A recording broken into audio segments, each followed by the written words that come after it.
Hi friends, എല്ലാവർക്കും നമസ്കാരം. Welcome to magic recipes. എല്ലാവരും സുഖമായിരിക്കുന്നല്ലോ അല്ലേ? ഓക്കെ, അപ്പോൾ ഇന്ന് നമ്മൾ ഉണ്ടാക്കാൻ പോകുന്നത് ഒരു ബീഫ് ബിരിയാണിയാണ്. വളരെ ഈസി ആയിട്ട് എളുപ്പത്തിൽ ഉണ്ടാക്കാൻ പറ്റുന്ന രീതിയിലാണ് ഞാൻ നിങ്ങൾക്ക് പറഞ്ഞു തരുന്നത്. 2 കിലോ ബീഫ് ഞാനിവിടെ വാങ്ങിച്ചിട്ടുണ്ട്. എല്ലോട് കൂടിയ കഷ്ണങ്ങളാണ് വാങ്ങിയിരിക്കുന്നത്. നല്ല കിളുന്ത് ബീഫ് നോക്കിയാണ്, നല്ല കിളുന്ത് പോത്തിറച്ചി നോക്കിയാണ് വാങ്ങിച്ചിരിക്കുന്നത്. കണ്ടോ, ഇതുപോലെ വലിയ കഷ്ണങ്ങളായിട്ടാണ് മുറിച്ചെടുക്കേണ്ടത്. നമ്മൾ എല്ലോട് കൂടിയുള്ള കഷ്ണങ്ങൾക്ക് പ്രത്യേക ടേസ്റ്റാണ് ബിരിയാണിക്ക്, അതുകൊണ്ടാണ് അങ്ങനെ വാങ്ങുന്നത്. 2 വലിയ കഷ്ണം ഇഞ്ചി, 1 കുടം വെളുത്തുള്ളി, ഗരം മസാലപ്പൊടി 1 ടീസ്പൂൺ, ഇറച്ചി മസാലപ്പൊടി 2 ടേബിൾ സ്പൂൺ, മഞ്ഞൾപ്പൊടി 1 ടീസ്പൂൺ. ഇത് നമ്മൾ ബീഫ് വേവിക്കാനുള്ള ഇൻഗ്രീഡിയൻസ് മാത്രമായിട്ടുള്ളൂ. ബിരിയാണിക്കുള്ളത് വഴിയെ ഞാൻ പറഞ്ഞു തരാം. എല്ലാം കൂടി ഒരുമിച്ച് പറയുമ്പോൾ കൺഫ്യൂഷൻ ആക്കണ്ട. അപ്പോൾ ആദ്യം തന്നെ നമുക്ക് ബീഫ് വേവിക്കേണ്ടത് എങ്ങനെയാണെന്ന് നോക്കാം. ബീഫ് വേവിക്കാൻ വേണ്ടിയിട്ട് നല്ലപോലെ നമ്മൾ കഴുകി ബീഫ് ഒരു അരിപ്പ പാത്രത്തിലെടുത്ത് വെച്ചു. കുക്കറിലേക്ക് ആ ബീഫെല്ലാം എടുത്ത് ചേർത്ത് കൊടുത്തു. വെളുത്തുള്ളിയും ഇഞ്ചിയും കൂടി നല്ലപോലെ പേസ്റ്റാക്കി നമ്മൾ അരച്ചെടുത്തു. നന്നായിട്ട് പേസ്റ്റ് രൂപത്തിൽ അരച്ചെടുക്കണം കേട്ടോ. അത് നമുക്ക് ഈ ബീഫിലേക്ക് ചേർത്ത് കൊടുക്കാം. ശേഷം നമുക്ക് മസാലപ്പൊടികളെല്ലാം ബീഫിലേക്ക് ഇട്ട് കൊടുക്കാം. ഗരം മസാലപ്പൊടി മുഴുവനായിട്ട് ചേർത്ത് കൊടുക്കാം. ഇറച്ചി മസാലപ്പൊടി ചേർക്കുമ്പോൾ പകുതിയെ ചേർക്കാൻ പാടുള്ളൂ. നമ്മളിവിടെ 2 ടേബിൾ സ്പൂൺ അളവിലാണ് എടുത്തിരിക്കുന്നത്. 1 ടേബിൾ സ്പൂൺ അളവിൽ ഇട്ട് കൊടുക്കാം. മഞ്ഞൾപ്പൊടി മുഴുവനായി ചേർക്കാം. ഉപ്പ് പാകത്തിന് ഇട്ട് കൊടുക്കാം.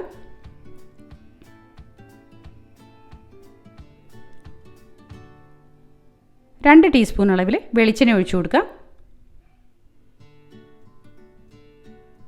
ഇതെല്ലാം കൂടി ചേർത്ത് നന്നായിട്ട് നമുക്ക് മിക്സ് ചെയ്ത് ചേർത്ത് ഈ മാംസത്തിൽ പിടിപ്പിക്കേണ്ടതുണ്ട്, ഇറച്ചിയിൽ പിടിപ്പിക്കേണ്ടതുണ്ട്. നല്ല പോലെ ചേർത്ത് പിടിപ്പിക്കണം, വെള്ളം ഒഴിച്ച് കൊടുക്കരുത്. കണ്ടോ, എല്ലാ കഷ്ണങ്ങളിലും നന്നായിട്ട് ഈ മസാലക്കൂട്ട് ചേർത്ത് പിടിപ്പിക്കുക.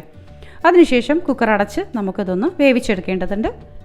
വേവിക്കുമ്പോൾ പ്രത്യേകം ശ്രദ്ധിക്കുക, ആദ്യത്തെ വിസിൽ നല്ല ഫ്ലെയിമിൽ വെച്ച് തന്നെ വന്നോട്ടെ. ആദ്യത്തെ വിസിൽ വന്ന ശേഷം ഫ്ലെയിം ഒന്ന് കുറച്ച് കൊടുക്കണം. കാരണം ബാക്കിയുള്ള 5 വിസിൽ ആ ചെറിയ തീയിൽ തന്നെ വരുമ്പോഴാണ് വേവ് പാകത്തിന് നമുക്ക് ഇറച്ചി കിട്ടുള്ളൂ, അല്ലെങ്കിൽ കരിഞ്ഞു പോകും, വെന്തും കിട്ടില്ല. അതുകൊണ്ടാണ്. അപ്പോൾ ഇവിടെ നമ്മുടെ ബീഫ് നല്ലപോലെ വെന്ത് കിട്ടിയിട്ടുണ്ട്. ഒരു 6 വിസിലൊക്കെ കഴിഞ്ഞു. അപ്പോഴേക്കും നമുക്ക് മസാല തയ്യാറാക്കേണ്ടതുണ്ട്. മസാല തയ്യാറാക്കാൻ വലിയൊരു പാത്രം എടുക്കാം. കാരണം ഈ പാത്രത്തിൽ തന്നെയാണ് നമ്മൾ മസാല തയ്യാറാക്കി ബീഫ് ചേർത്ത് ദമ്മിടുന്നത്, ചോറ് ദമ്മിടുന്നത്. അപ്പോൾ അതുകൊണ്ട് ഇത്ര വലിയൊരു പാത്രമാണ് എപ്പോഴും എടുക്കേണ്ടത്. ഒരു 3 വലിയ സവാള ഇവിടെ സ്ലൈസായിട്ട് ഞാൻ മുറിച്ച് വെച്ചിട്ടുണ്ട്. അതിൽ 2 സവാള നമുക്ക് മസാല തയ്യാറാക്കാൻ ഇട്ട് കൊടുക്കാം. 1 സവാളയുടെ അളവിൽ ബിസ്ത തയ്യാറാക്കാൻ മാറ്റി വയ്ക്കാം. സവാള ഇട്ട് കൊടുത്തു. സവാള നന്നായി വഴറ്റിയെടുക്കാം. ഉപ്പ് ചേർത്ത് കൊടുക്കാം. ഉപ്പ് ചേർക്കുമ്പോൾ പ്രത്യേകം ശ്രദ്ധിക്കുക, നമ്മൾ ബീഫ് വേവിക്കാൻ നേരത്ത് ഉപ്പ് ചേർത്ത് കൊടുത്തിട്ടുണ്ട്. അപ്പോൾ ആ ഒരു ഓർമ്മ വെച്ചിട്ട് തന്നെ ഇവിടെ സവാള ഒന്ന് വഴങ്ങി കിട്ടാൻ പാകത്തിന് മാത്രമുള്ള അളവിലുള്ള ഉപ്പ് മാത്രം ചേർത്ത് കൊടുത്താൽ മതി. അത്യാവശ്യം നല്ല ഫ്ലെയിമിൽ വെച്ച് തന്നെ നമുക്ക് സവാള നന്നായിട്ട് വഴറ്റിയെടുക്കാം. നമ്മുടെ ബീഫ് ഇവിടെ വെന്തിരിക്കുകയാണ് കേട്ടോ. ഞാൻ തുറന്ന് നോക്കി, നല്ല പാകത്തിന് വെന്ത് കിട്ടിയിട്ടുണ്ട്. പച്ചമുളക് ഒരു 4-5 എണ്ണം ചേർത്ത് കൊടുക്കാം. അതും കൂടി ചേർത്ത് നന്നായിട്ട് നമുക്ക് മിക്സ് ചെയ്ത് ചേർത്ത് നന്നായിട്ട് വഴറ്റിയെടുക്കാം. കണ്ടോ, സവാള നന്നായി വഴങ്ങി വരുന്നുണ്ട്. ബീഫ് ഞാനൊന്ന് തുറന്ന് കാണിക്കാം. ബീഫിൻ്റെ അവസ്ഥ എങ്ങനെയാണ്? നല്ല പോലെ വെന്ത് കിട്ടിയിട്ടുണ്ട്. കണ്ടോ, വെള്ളത്തിൻ്റെ ചെറിയൊരു അംശമൊക്കെ ഉണ്ട്. നമ്മൾ വെള്ളമൊന്നും ഒഴിച്ച് കൊടുത്തില്ല. എങ്കിൽ കൂടിയും എപ്പോഴും ഇറച്ചി വെന്ത് കഴിയുമ്പോൾ കുറച്ച് വെള്ളം അതിൽ നിന്ന് നമുക്ക് വിട്ട് കിട്ടാറുണ്ട്. അപ്പോൾ അതുകൊണ്ട് ഒരിക്കലും വെള്ളം ഒഴിച്ച് കൊടുക്കരുത്, പ്രത്യേകിച്ച് ബിരിയാണിക്ക് വേണ്ടി വേവിക്കുമ്പോൾ. അപ്പോൾ ബീഫ് അവിടെ ഇരിക്കട്ടെ. ജസ്റ്റ് ഞാൻ തുറന്ന് കാണിച്ചതാണ്. നന്നായി വെന്ത് കിട്ടിയിട്ടുണ്ട്. നമ്മുടെ സവാള നന്നായി വഴങ്ങി വരുന്നുണ്ട്. നന്നായിട്ട് വഴറ്റിയെടുക്കുക. കണ്ടോ, പാകത്തിന് സവാള ഇപ്പോൾ വഴറ്റി കിട്ടിയിട്ടുണ്ട്. ഇനി നമുക്കിതിലേക്ക് മസാലപ്പൊടികൾ ചേർത്ത് കൊടുക്കാം. 2 ടീസ്പൂൺ അളവിൽ മല്ലിപ്പൊടി, നമ്മൾ ബാക്കി എടുത്ത് വെച്ചിരുന്ന മീറ്റ് മസാലയും ഇപ്പോൾ ചേർത്ത് കൊടുക്കാം. മഞ്ഞൾപ്പൊടി 1/4 ടീസ്പൂൺ ചേർത്ത് കൊടുക്കുക. ഗരം മസാലപ്പൊടി നമ്മൾ ബീഫ് വേവിക്കാൻ നേരത്താണ് ഇട്ട് കൊടുത്തത് കേട്ടോ. ഇപ്പം മീറ്റ് മസാലയാണ് ചേർത്തിരിക്കുന്നത്. കൂടെ ഒരു തക്കാളിയും കൂടി ഇട്ട് നല്ല പോലെ വഴറ്റി കൊടുക്കുക.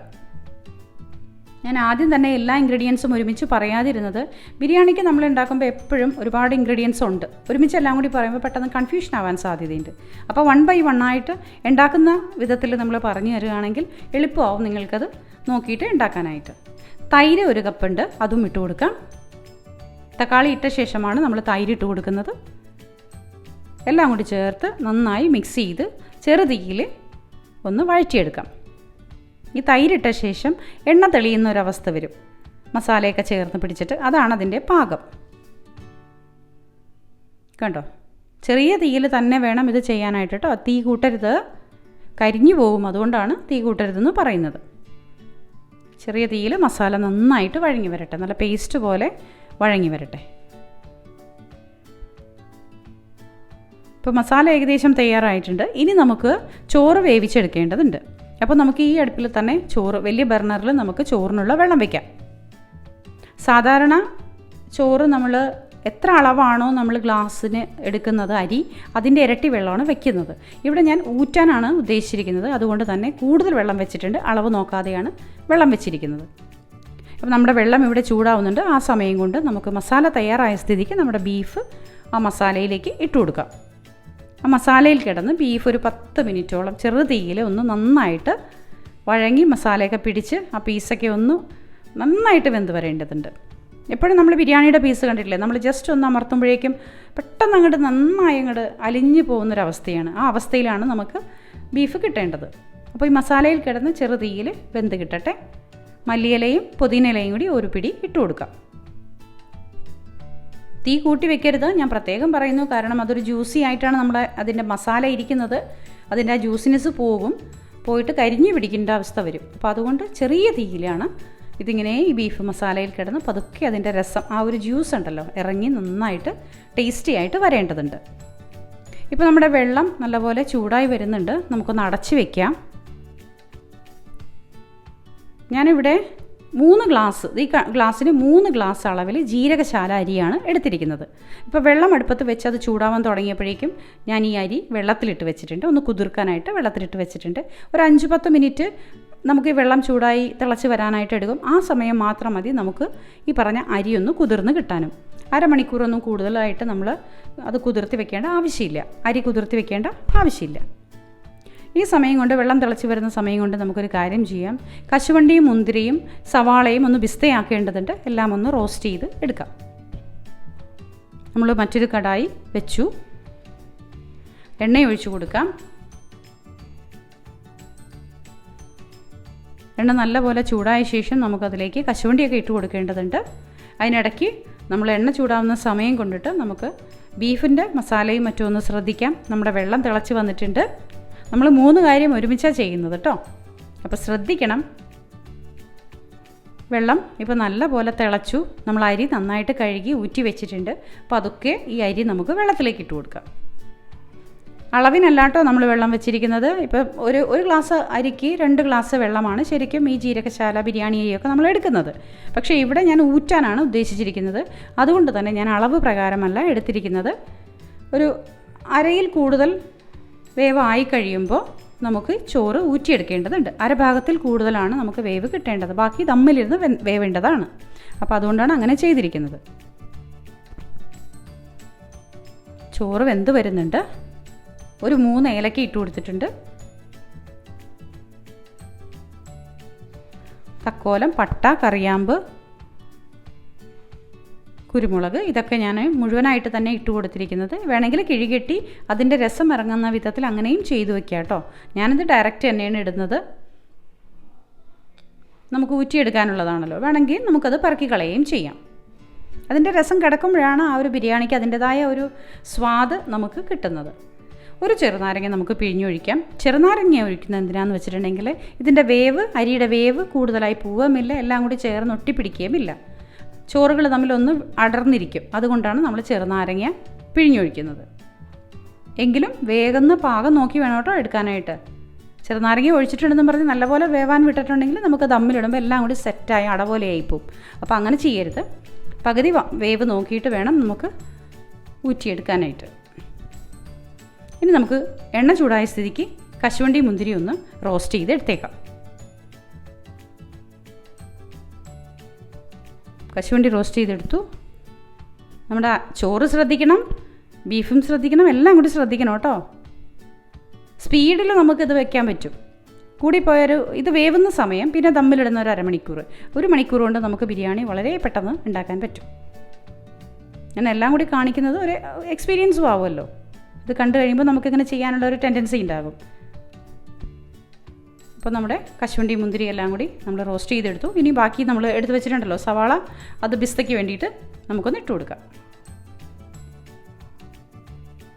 പിസ്ത നന്നായിട്ട് വരട്ടെ. അപ്പോഴേക്കും നമ്മുടെ ചോറ് ഇവിടെ പാകം വേവായിട്ടുണ്ട്. നോക്ക്, കണ്ടോ, പകുതിയിൽ കൂടുതൽ വേവായിട്ടുണ്ട്, അരഭാഗത്തിൽ കൂടുതൽ വേവായിട്ടുണ്ട്. നമുക്കിനി ഒരു അരിപ്പ പാത്രത്തിലേക്ക് ഊറ്റിയെടുക്കാം. കൊട്ടയോ അരിപ്പ പാത്രമോ എന്താണെങ്കിലും കുഴപ്പമില്ല, അതിലേക്ക് നമുക്ക് ചോറൊന്ന് ഊറ്റിയെടുക്കാം. ഞാനിവിടെ ഒരു അരിപ്പ പാത്രത്തിലാണ് ഊറ്റിയെടുക്കുന്നത്. കണ്ടോ, ഈ ഒരു അരിപ്പ പാത്രത്തിൽ ഊറ്റി ചോറൊന്ന് മാറ്റി വയ്ക്കാം. നല്ലപോലെ വെള്ളം പോട്ടെ. ഒരു 5 മിനിറ്റ് മതിയാകും വെള്ളം പോയി കിട്ടാനായിട്ട്. അപ്പോഴേക്കും നമുക്കൊരു കാര്യം ചെയ്യാം. നമുക്ക് വലിയ ബർണറിലേക്ക് നമ്മുടെ പിസ്ത തയ്യാറാക്കാനായിട്ട് ആ ഒരു ചട്ടിയൊന്ന് മാറ്റി വെച്ചേക്കാം. പിസ്ത വേഗം തയ്യാറാക്കി എടുക്കാം. നമ്മുടെ ബീഫ് ഇവിടെ ചെറു തീയിൽ കിടന്നിട്ട് നന്നായിട്ട് അതിൻ്റെ മസാലയൊക്കെ ജ്യൂസി ആയിട്ട് ഇറങ്ങി പിടിച്ചിട്ടുണ്ട് കേട്ടോ. വളരെ ടേസ്റ്റി ആയിരിക്കും. അതിൻ്റെ ആ സ്മെല്ല് നമുക്കിങ്ങനെ കേൾക്കുമ്പോൾ തന്നെ നന്നായിട്ട് ആസ്വദിക്കാൻ പറ്റുന്നുണ്ട്. നല്ല ടേസ്റ്റി ആയിരിക്കും ബിരിയാണി. ഇങ്ങനെ കുറച്ചധികം നേരം ആ മസാലയിൽ കിടന്നിട്ട് ആ ബീഫൊക്കെ ഇങ്ങനെ നന്നായി മെൽറ്റായി വരുമ്പോഴേക്കും, ഒരുപാട് മെൽറ്റായി ഒക്കെ പൊടിഞ്ഞു പോകും എന്നല്ല, എന്നാൽ കൂടി നമ്മളിങ്ങനെ അമർത്തുമ്പോഴേക്കും നന്നായിട്ട് നല്ല സോഫ്റ്റായിട്ട് നമുക്ക് ഈ ചോറിൻ്റെ കൂടെ കഴിക്കാനായിട്ട് കിട്ടും. വളരെ ടേസ്റ്റിയാണ്. വളരെ എളുപ്പത്തിൽ ഉണ്ടാക്കാൻ പറ്റുന്ന ഒരു ബിരിയാണിയാണ് ഇന്ന് ഞാൻ പരിചയപ്പെടുത്തുന്നത്. അപ്പോൾ നമ്മുടെ പിസ്ത തയ്യാറായി കിട്ടിയിട്ടുണ്ട്. ഇനി നമുക്കൊരു കാര്യം ചെയ്യാം. ഒരു നുള്ള് പഞ്ചസാരയും ഒരു നുള്ള് ഉപ്പും കൂടി മിക്സ് ചെയ്തിട്ട് നമുക്ക് ഈ പിസ്തയിലേക്ക് ഇട്ട് കൊടുക്കാം. ഈ ഒരു ബ്രൗൺ കളർ ആകുമ്പോഴേ ഇടാൻ പാടുള്ളൂ കേട്ടോ. ആദ്യം തന്നെ ഇട്ട് കൊടുക്കരുത്. ഈ ബ്രൗൺ കളർ ആകുമ്പോഴേക്കും ഒരു നുള്ള് പഞ്ചസാര, ഒരു നുള്ള് ഉപ്പ്, ഇത് രണ്ടും കൂടി മിക്സ് ചെയ്ത് ചേർത്ത് അങ്ങോട്ട് ഇട്ട് കൊടുക്കാം. ഒരു ക്രിസ്പിനെസ്സിനാണ് നമ്മളങ്ങനെ ചെയ്യുന്നത്. ഒറ്റ നുള്ളേ പാടുള്ളൂ, അധികം ആവരുത്. അപ്പോൾ നമ്മൾ പിസ്ത എല്ലാം റെഡിയായ സ്ഥിതിക്ക് സവാളയെല്ലാം നമ്മൾ കോരിയെടുത്തു. ഇനി നമുക്ക് ഈ എണ്ണ അടുപ്പിൽ നിന്ന് മാറ്റാം. ഇനി നമുക്ക് ദമ്മിടേണ്ട സമയമായിട്ടുണ്ട്. അപ്പോൾ എല്ലാം ഇങ്ങനെ സെറ്റ് ചെയ്ത് അടുത്ത് വെക്കുക. ദമ്മിടാൻ നേരത്ത്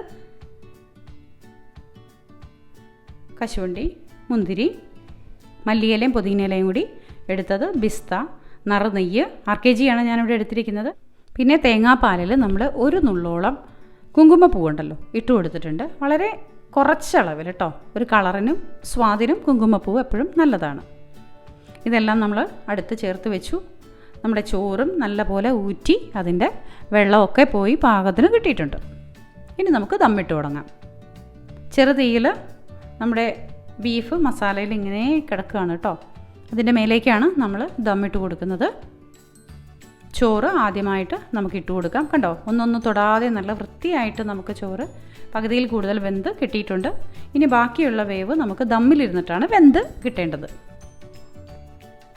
ചോറിട്ട് കൊടുത്ത ശേഷം മല്ലിയിലയും പുതിനയിലയും കൂടി ചേർത്തത് ഇട്ട് കൊടുക്കാം.